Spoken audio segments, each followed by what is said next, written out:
Recording in progress, recording in progress.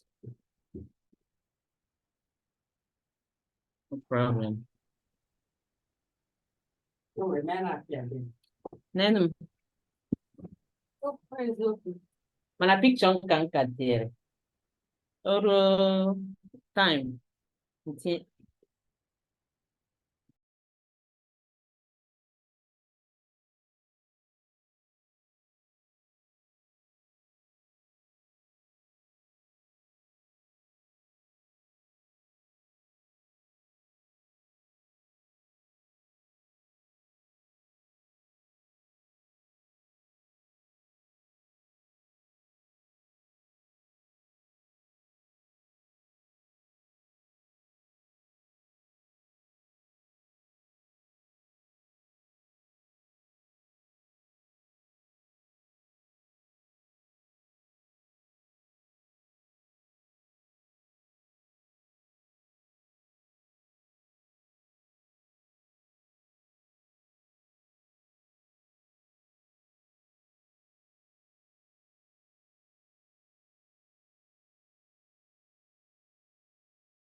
Not because I suffer fast, not because I pray and fast.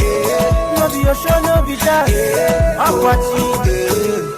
Daily Osinachi, Namnukwa, Osinachi. One name, Osinachi.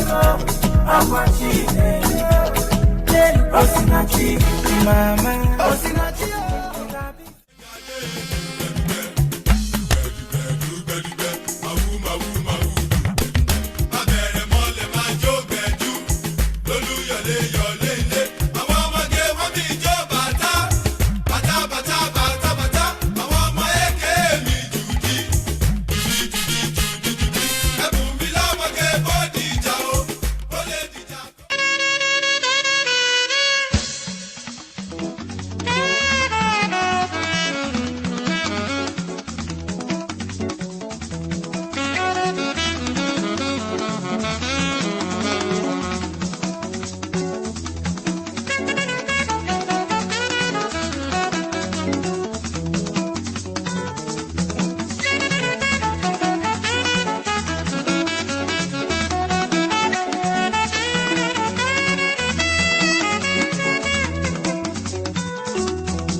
kéré sí nọ́mbà wa. Wọ́n kéré sí nọ́mbà wa. Àwọn ọmọdé wọ̀nyí kéré sí nọ́mbà wa. A ní wọ́n kéré o, wọ́n kéré o. Wọ́n kéré sí nọ́mbà wa. Wọ́n kéré sí nọ́mbà wa. Àwọn ọmọdé wọ̀nyí kéré sí nọ́mbà wa. Wọ́n kéré sí nọ́mbà wa. Wọ́n kéré sí nọ́mbà wa. Not because I suffer fast, not because I pray and fast. No be your show, no be that. Akwachi, daily osinachi. Namnukwa osinachi. One man osinachi. Akwachi, daily osinachi. Mama osinachi.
Not because I suffer fast, not because I pray and fast.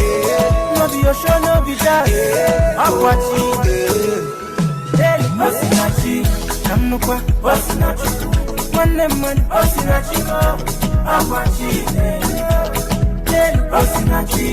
Mama osinachi.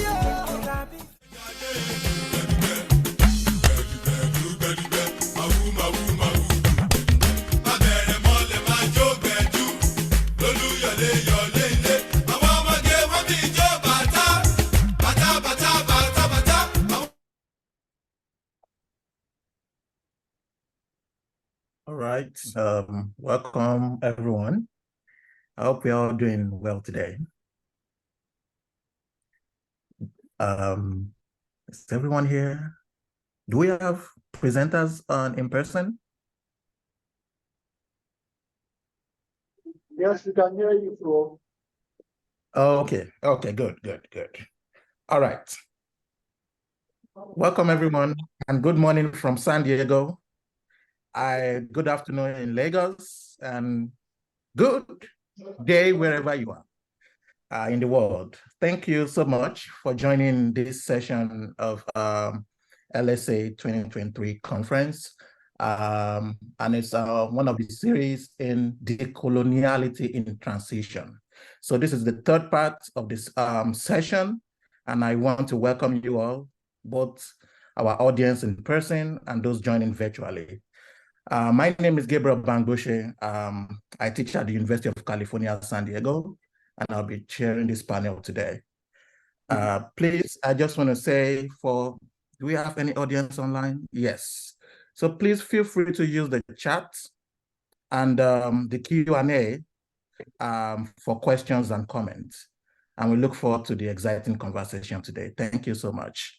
So we are just going to get straight to the business. I'm going to follow the order in the in the program. And our first presenter for today's panel is Irenitemi Abolade, who is a PhD student in critical management studies at Technical University Dublin in Ireland, where our recent research is on decolonizing organization and management studies, embracing the gendered colonial difference.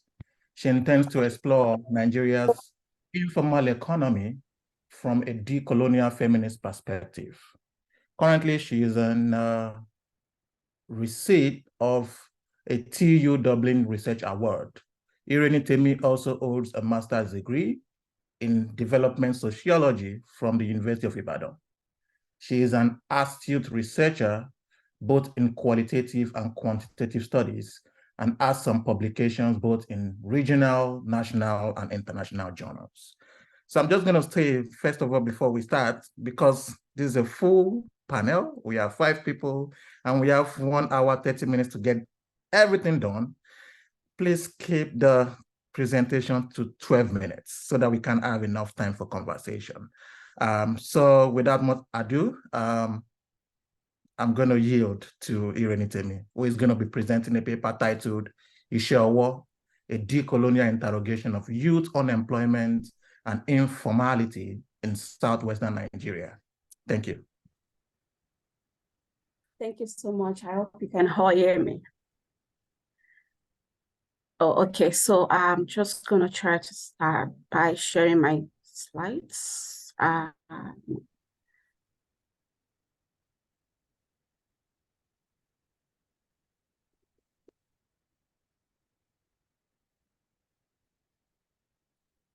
Just let me know if you can see my screen. Yes, we can. Oh, okay. Thank you so much. Okay, so good afternoon, everyone. My name is Irenitemi Abolade, and I'm a PhD student at Faculty of Business, Technological University, Dublin. So it gives me great pleasure to be here with you all today to share this presentation with you. And I'm specifically grateful to the conference organizers for this avenue created for knowledge sharing and community development. So today, my presentation is titled Isheowo, a decolonial interrogation of youth unemployment and informality in Southwestern Nigeria. And I'll be sharing with you the methodology that I have adopted in highlighting unemployment experiences and perspective of Nigerian female fashion designers. So I'm just going to jump right in to give you like this. So this is the outline I'm going to follow anyways. So I'm just going to give you like a backstory of how I came about this paper presentation. So the term Isheowo simply means vocation or handwork, which is commonly carried out or done within African people, especially the Nigerians. And, you know, for my master's thesis, I looked at the informal economy. Basically, I looked at a topic called cultural hybridization and the transformation among female fashion designers in Ibadan, your state.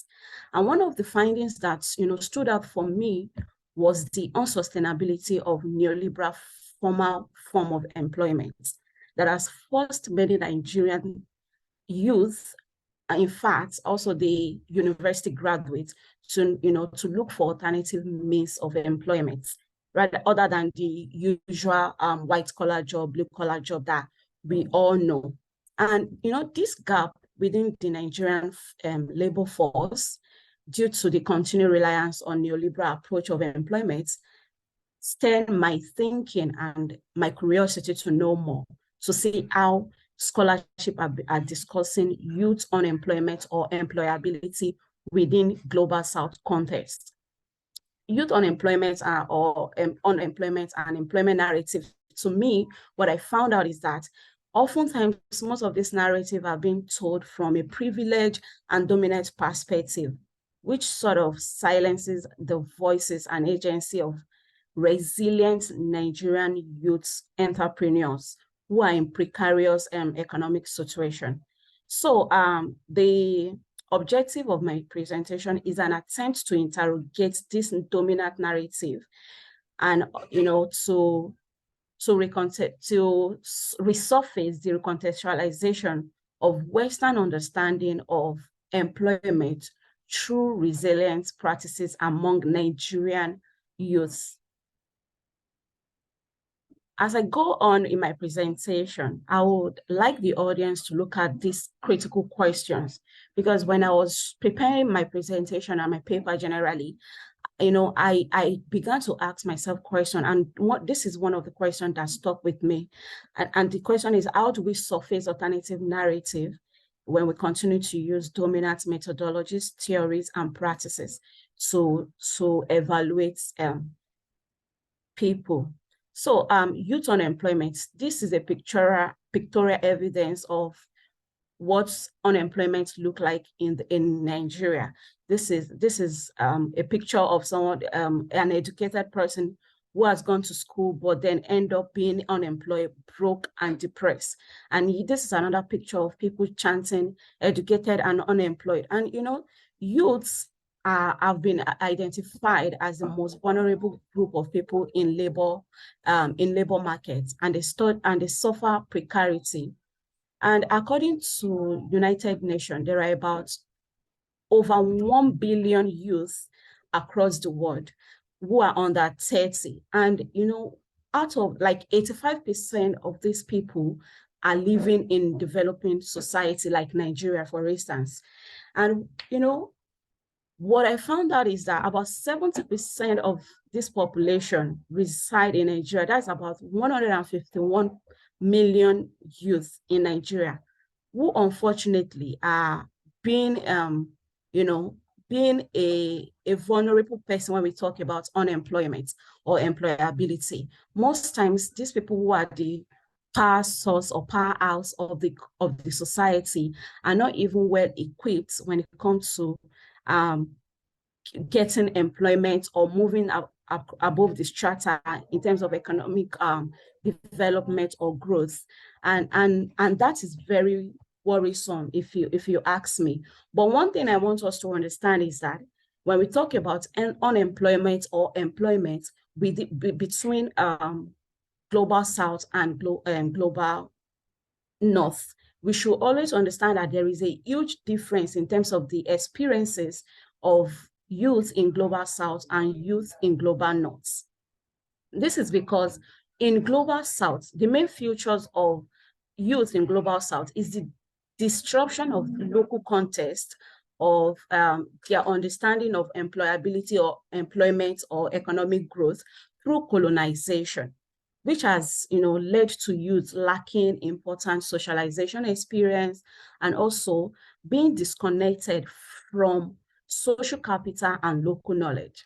And all of these are factors that we need to consider when we discuss employability or unemployment, which to a very large extent is missing in the narrative of Western understanding of global South employment or youth discourse when it comes to global South youth discourse.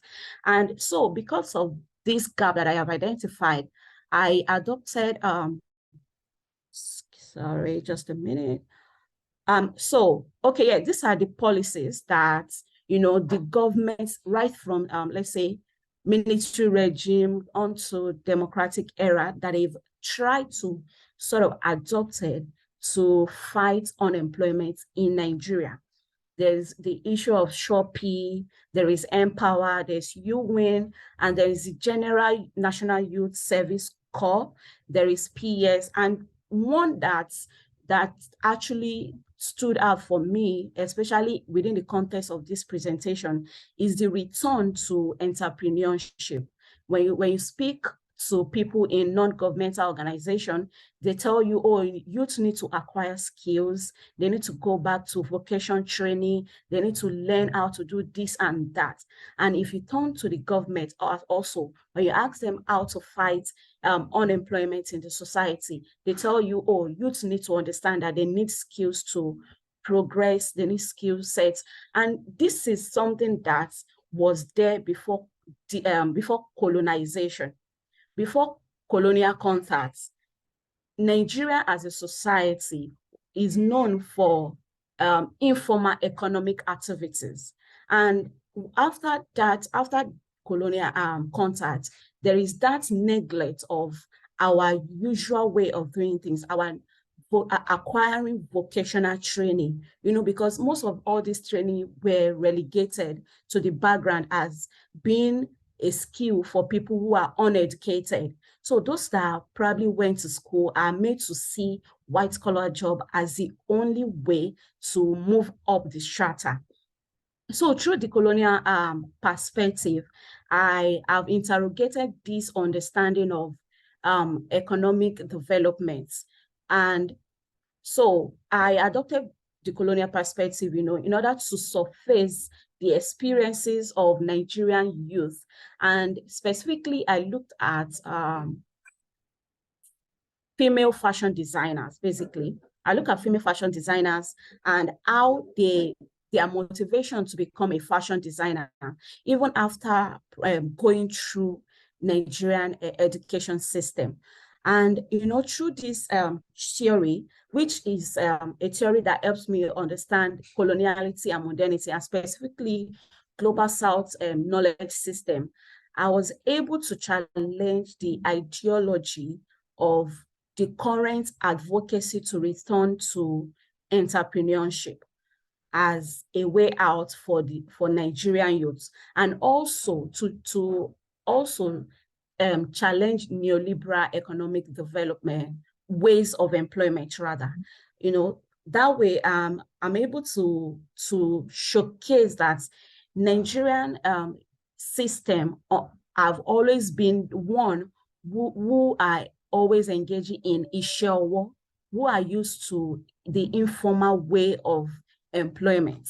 And also I'm able to use this theory also to advocate for a return to indigenous methodology, practices, ways of doing things. And that way, in order to allow our youth understand that, as asking them to gain a skill or return to entrepreneurship is not foreign to us as Africans, because this is what we are used to. This is what we used to do before our contact with them, colonial masters. So I'm also, because I'm talking about youth unemployment and the informal economy, right now, the informal economy has become a very crucial institute or sector, if you like, in Nigeria, because a huge number of Nigerian youth and women now gain their, means of livelihood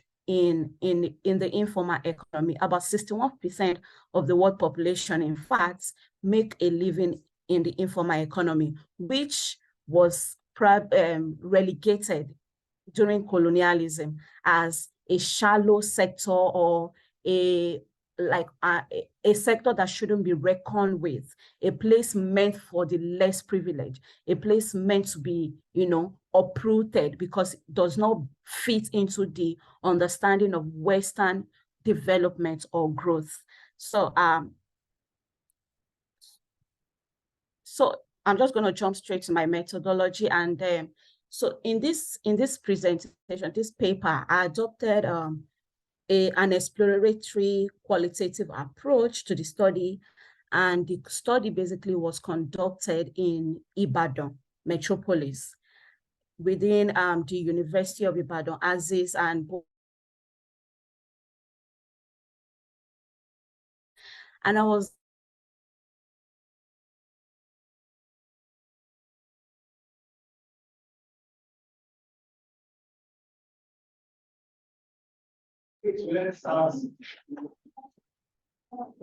Hello, we can't hear you. Hello. Could you please move to your conclusion? You already have used Yeah, I'm rounding up already. Can you hear me? Yes, we can hear you. Oh, okay. Yeah, thank you. So this is the data presentation. And about 77% of the people I interview had tertiary education, which is a huge slap to the Nigerian labor force. So in conclusion, the study found that informal economy has become a very strategic means of livelihood for Nigerian youth, and the sector creates a space where youths are able to voice their perspective and establish their agency. And also, the study recommends that informal economy should be utilized as a tool towards economic development and growth. And the study also urged that both local, international, and national policymakers and NGOs should make efforts to bring people in the informal economy to the center. Thank you. Thank you so much for the presentation. We are going to move to the next presenter, Browen Avril. Am I pronouncing that right? All right. And Browen is the director of the Center of African Studies at the University of Cambridge, where she teaches history. Her last book was Not Made by Slaves, published by Harvard University Press in 2020. And she's just completing a book for William Collins called Good Intentions, Lessons from 2 Centuries of Misunderstanding African Economies. And today, Browen will be talking about decolonizing humanitarianism, Biafra, and the liberal imaginary. So the floor is yours. Thank you. Thanks very much. I don't have a presentation, but I'm just going to read a paper to keep myself to time. So hopefully that works. That works. That's okay. Thank you. So across the period of decolonization, activists in both the formerly colonized world and the former imperial metropoles saw the state as an overweening institution, a force of militarization, cruel and mindless bureaucracy, and racial, gendered, and age-based oppression. The 1968 generation in particular were formative for both the countercultural movements against the imperialist Vietnam and Algerian wars, as well as for the emergence of guerrilla, anarchist, and libertarian humanitarianism in the form of organizations like Médecins Sans Frontières, which was founded as a direct response to the Nigerian Civil War. Scholars like Michel Foucault, Kwame Nkrumah, and Angela Davis all presented academic cases to be skeptical about the nature of Western governance and about the de facto authoritarian impulses of modernist centralized states. But some of the things that characterize the state as being always responsible for, and therefore never to be trusted, were very historically specific to the late imperial world. They were largely unable to see that imperialism could exist without, beyond, and around the state. They were unable to see the role the demonization of the state itself had played in the process of increasing colonization in the 19th century. And unable to understand the role of the victims themselves in creating the conditions for liberal imperialism and its more concrete success. So as the scholar Stephanie Decker has argued, political reform was, quote, the subject of political decision-making between nationalist politicians and colonial office executives, while economic development was left to technical staff and economic experts in the moment of decolonization. Responding to the changing political winds, international businesses based across Africa began a process of, quote, Africanization of their local leadership, a strategy that in some ways mirrored the policy of indirect rule practiced by British political leaders earlier in the century. Businesses understood that their continued legitimacy and the ability to avoid nationalization by new states relied on representation. Where colonial states had lost power through their approach to Africanization, multinational businesses sought to use the process as a chance to retain control. Initial decolonization saw diversification of leadership. Self-determination was a complicated task. As the philosopher Olufemi Taiwo has explored in his book Elite Capture, just changing the makeup of the people in the decision-making rooms didn't always suffice. What use was decolonization or self-determination without self-sufficiency? And without self-sufficiency, wasn't this simply colonialism? This was what Kwame Nkrumah accused the West of just before his own government was overthrown by a coup. In Neocolonialism, The Last Stage of Imperialism, published in 1965, that, quote, neocolonialist control is exercised through economic or monetary means for the exploitation rather than the development of the less developed parts of the world. And Nkrumah also decried neocolonialism as worse than straightforward imperial rule. Quote, for those who practice it, it means power without responsibility. And for those who suffer from it, it means exploitation without redress. Liberals who founded Médecins Sans Frontières were inspired by decolonization and quickly proved that they were allergic to states and formal institutions. And as soon as one institution had been decolonized, decolonial language found another target. Because everything liberal decolonization aimed at was about forms of political inequality, the problem of early 20th century empires. But dismantling these forms of political inequality, from actual empire to gender, race, or age-based hierarchies, to totalitarian states in Africa or Eastern Europe in the 1990s, well, first looked like they had offered something new to replace them, the real inequality proved to be economic all along. It wasn't the state or government or institutions, it was economics.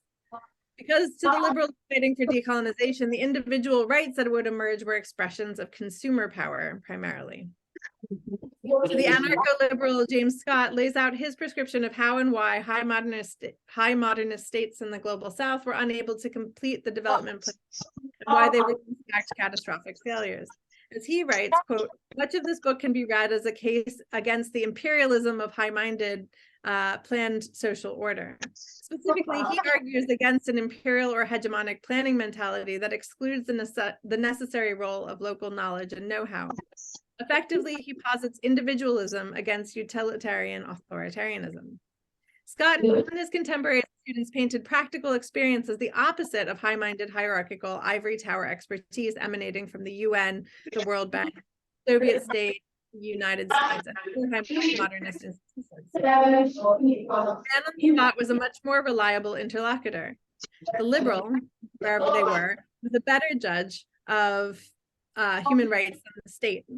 Fernando argues that the liberal argument for humanitarian intervention was based on two premises: quote, the exercise of governmental tyranny and the behavior that typically takes place in situations of extreme anarchy are serious forms of injustice towards persons, and external intervention is at least morally permissible to end that injustice.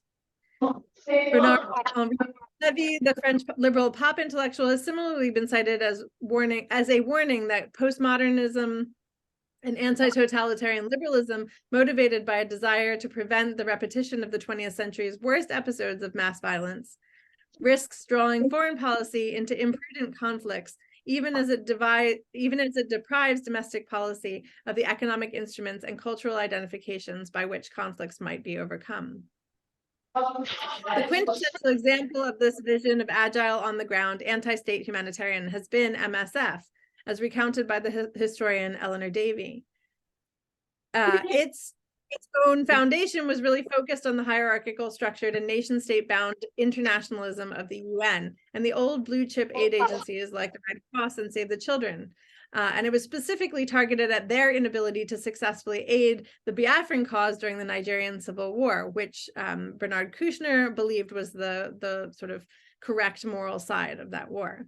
MSF's mission, quote, to establish an independent organization that focuses on delivering emergency medicine aid quickly, effectively, and impartially, was a blueprint for the delivery of all kinds of aid and assistance, building to a without borders fever pitch in the early 2000s. Doctors Without Borders, Aviation Without Borders, Translators Without Borders, Reporters Without Borders, World Chefs Without Borders, Libraries Without Borders, etc. In the humanitarian space, it was clear that borders were the problem. Ironically, the real issue turned out to be the potential of democracy rather than the rule of autocrats. Investment of foreign capital in Africa seemed like a risky venture for private foreign investment because of the propensity of people not to just go along with authoritarian development projects. There was too much perceived risk that the development plans financed by international capital might be nationalized by a government appealing to the people disaffected by development's impact on their lives if elections went ahead. And so African economies became the perfect case of the problem identified by the historian Quinn Slobodian in his book, Crack Up Capitalism. which is a distrust by capital of democratic processes. But where Slobodian focuses on right-wing economists who promoted the idea that democracy and capitalism were incompatible, there were other actors at the time who were also skeptical of democracy and of the power of the state to protect victims and minorities, that is, liberal humanitarians. Slobodian describes zones of economic difference where the national rules did not apply. A different kind of zone emerged across Africa and other humanitarian spaces in the 1990s. The continent was rocked by civil wars, which exploded as a result of the sudden withdrawal of support for autocratic rulers at the end of the Cold War and the retreat of capital to the higher returns offered by Eastern Europe and the collapsing Soviet Union. In their wake came the sort of model of humanitarian organization initially founded after Biafra in 1968, and which had a surprising shared origin in with the far-right libertarianism of people like Milton Friedman. That is, a distrust of the state. So in the place of these states in the post-Civil War eras were established special humanitarian zones, United Nations compounds, refugee camps, and a parallel occupied city where aid workers could spend their expat salaries on things like sushi and Wi-Fi and beers and drive around in white Land Rovers. And crucially, experiment with new forms of governance as advisors to newly elected governments. But it's no surprise that the darlings of the post-war state-building era of the first decade of the 21st century have turned into lifelong rulers. Paul Kagame, Rwanda's president since 2000, was advised by Tony Blair's Africa Governance Initiative and has aimed to make the country the, quote, Switzerland of Africa, again, harking back to those economic neoliberal models. So people like Bernard Kouchner, the founder of MSF, saw the tyrannical state as both authoritarian and ineffective. And the treatment of, in his case, Nigeria and Biafra by past generations of European imperialists. He argued that the solution was for a neutral, non-political force to come to the aid of those suffering from oppression. But also that it was Europeans' responsibility to make those interventions because Europeans had been responsible for the problem in the first place. Transnational European humanitarianism would fight against international European collusion on business, militarism, etc.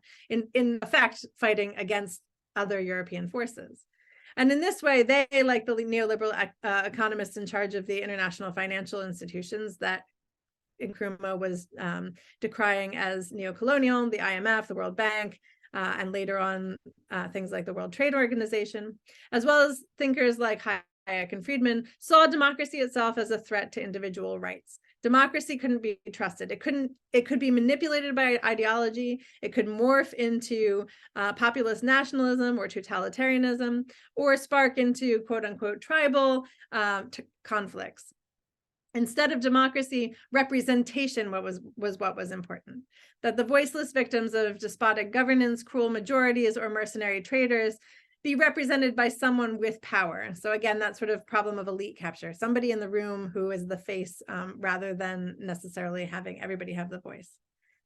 And that brings us back to the post-Biafra without borders phenomenon and the importance to that movement of the idea of witnessing. So that somebody is representative of the suffering of people rather than actually the people who are suffering having a voice. So people like Bernard Kouchner saw the tyrannical state as both authoritarian and ineffective, and the treatment of Africa by past generations of European imperialists was their problem to solve. In effect, they were fighting their own past by proposing a future that actually reflected the imperial past. Thanks very much. Thank you so much for the presentation. And I just want to say that I have the timer on my screen in case you see something, yeah, but that's okay. So we are going to move swiftly to the third presenter, who I assume is in person. Mustafa Issa from the University of Lagos. And Mustafa will be presenting a paper titled Environmental Decoloniality, the Exploration of Natural Resources in Post-Colonial Society. Yeah, so please feel free to introduce yourself. And of course, the floor is yours. Thank you very much, the chairman of the panel. Good evening, everybody. And my name is Issa Mustafa from the University of Lagos. Okay. My name is Issa Mustafa from the University of Lagos. I had a background in philosophy, a master's degree in philosophy, and a bachelor's degree in philosophy. So my background heavily influenced my work because my master's dissertation was centered on what we call deep ecology, that is philosophy of environment. So my topic is environmental decoloniality, the exploration of natural resources in post-colonial African society. So I'll begin by introducing what environmental decoloniality means. You know, briefly, what environmental decoloniality is all about is as a response to ongoing resources exploitation. You know, we have colonization, from colonization to what we call coloniality. According to Walter Mignolo, he said there is a difference between colonization and coloniality, or colonialism and coloniality. It's from colonialism to coloniality. What does it mean by that? You see, colonization or colonialism involves political, economic, and social subjugation or domination of the what we call the powerful countries over the weaker countries, or let me not say, you know, Africans in that context of my presentation. Now, but coloniality is more broader. It encompasses not just, you know, social, political, and economic subjugation or domination. It involves what we call, you know, metaphysical and epistemological, you know, dimensions. It involves, you know, the totality of the being of man, you know, to be subverted. So in that context, decoloniality, not decolonization, as a response to that coloniality is epistemic in nature and metaphysical in nature. So in relation to deep ecology or to environmental philosophy, we all have issue of what we call climate change, you know, even though I'm not a believer of it, but they said from global warming to climate change, because we also have issues of global cold, which is it's even more harmful than global warming or climate change. So environmental decoloniality is a response to ongoing resource exploitation. The central aim of environmental decoloniality is to challenge and transform the dominant paradigm perpetuating environmental injustice and power imbalances. Environmental decoloniality involves reclaiming resources, resource control, and resisting neo-colonial practices. What we have as neo-colonialism is just an extension of colonialism, which is perpetrated by you know, the indigenous stakeholders in African affairs, be it political, social, and economic agents or aspect of life. So there is interconnectedness of social, economic, and ecological system.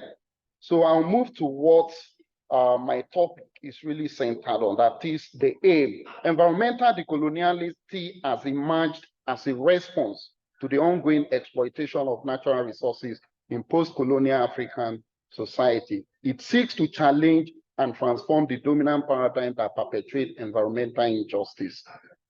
Now, decolonization or decoloniality of environment involves reclaiming or control over resources to resist exploitation. Now, there are several theoretical frameworks and approaches that have been developed and understood to promote environmental decoloniality in post-colonial African society. One of such framework is what we refer to as ecological injustice, which recognizes the interconnectedness of social and ecological systems and emphasizes the need for equitable distribution of environmental resources and benefits. Now, we also have post-development theory as discussed by Arturo. It challenges the dominant development or narrative and offers alternative visions that prioritize local knowledge systems or community autonomy and sustainability. The world today is more of anthropocentrism rather than ecocentric, based. So it's all a colonial idea that, it involves, is based on capitalist, or what we call, in the words of Martin Heidegger, what he called enframing of the world. So enframement means, to look at things from the perspective of its use value. What does it serve? The forest is not seen as forest, a place that shelters being, but it's seen as, an object where we can get goods and equipment, for human valuable use. And also, let me continue from there. We have environmental decoloniality emphasizes the empowerment of local communities and the recognition of indigenous knowledge-based systems in the management and protection of natural resources. So indigenous scholars argue that decolonization involves recognizing and respecting indigenous people's right to land, resources, and self-determination. This includes acknowledging and valuing indigenous knowledge systems and practices that have long contributed to sustainable resource management. Even the models they give to us today, if you look at World, United Nations on sustainability agenda, is still colonial centered. My point is not to propose an idea as to, I'm not making advocacy. I'm just trying to test on an idea that, is there a way in which we can, because the theme of the whole conference is on the decoloniality, decolonization and epistemologies, in rethinking decolonization, something like that. So I'm just trying to test on an idea. Is there a way in which we can fashion out or decolonize, our human relations to environment based on the peculiarity of a particular environment? There's a model in the world which is, a kind of world picture or agenda. Even sustainability programs are models set by colonial, power or institutions. So what I'm trying to see is there a way we can decolonize such models and address environmental issues based on our own peculiarity? Because if you look at environment is not something, we don't have, a kind of a universal environment that is unique to all. Our environment are based on our climate or region. So is there a way we can address, environmental issues based on those regional, peculiar problems as related to environment, or sustainability as peculiar to that environment? So it's a work in progress. It's a work in progress. I've not proposed or made recommendations on what, just to test on ideas to see if there's a way such possibilities can emerge. So thank you, everybody, for listening.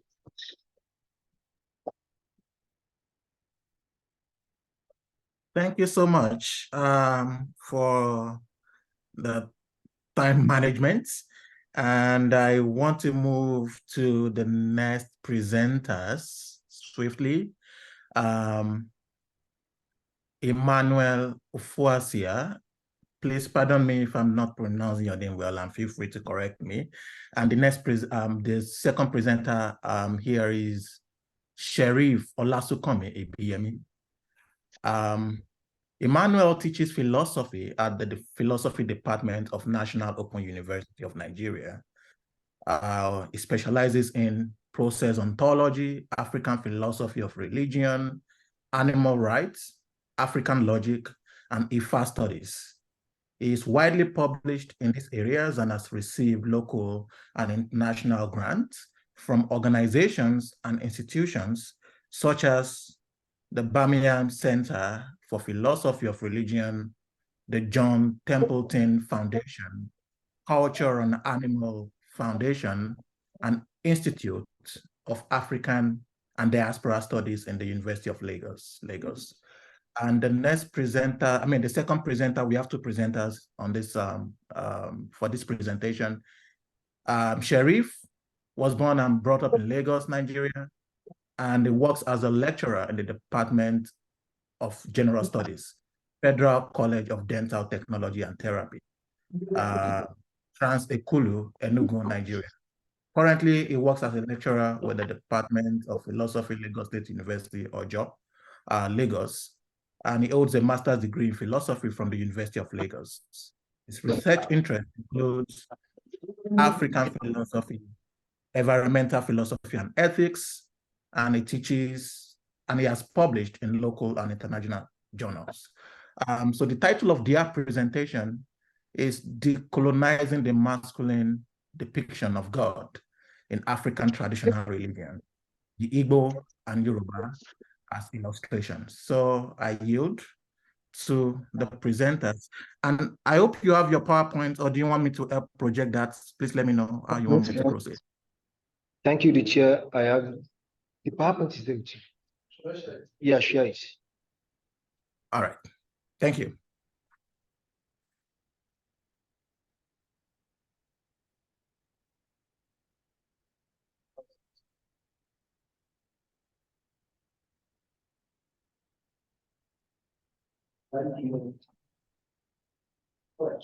Okay. Thank you, the chair. Good evening, everyone. As he said, my name is Ibiyemi Sheriff Olasukome, a PhD student in the Department of Philosophy, Lagos State University. And my co-author is in the audience. So the point here is that we are trying to look at what God is. And this idea of God, who is it? Is it masculine? Is it male? Is it female? Then also, is it material or immaterial? Is it physical or non-physical? Based on this, we try to restrict ourselves in this research within by looking at the masculine depiction of God in Africa, traditional religion, by looking at the Igbo and Yoruba's illustration. Next slide, please. So we have the overview there, the masculine African God in scholarship and Ifa corpus. References to God in Bible and Al-Quran as masculine and the gender disparity. Igbo and Yoruba on Chukwu and Olodumare as male. The African God and the Abrahamic monotheisms, then a case for conceptual articulation. Next slide, please. Looking at this, we have scholars like Bolaji Idowu and Chinwe Achebe. To Bolaji Idowu, Olodumare is Odu in Odu or Yoku Meji. Olodumare, as it is here, himself sought the means of immortality. In consequence, he was told that to make some sacrifices to provide himself with a large piece of white cloth. And according to Chinwe Achebe, here we have Chukwu to be Chi Uku. Then it means that the being that created the universe, and he imbued man with an attribute of his own spiritual nature. So in the intended to the creative process and to be the guiding force that gives meaning and direction to his existence. So based on this, we also look at the evidence that God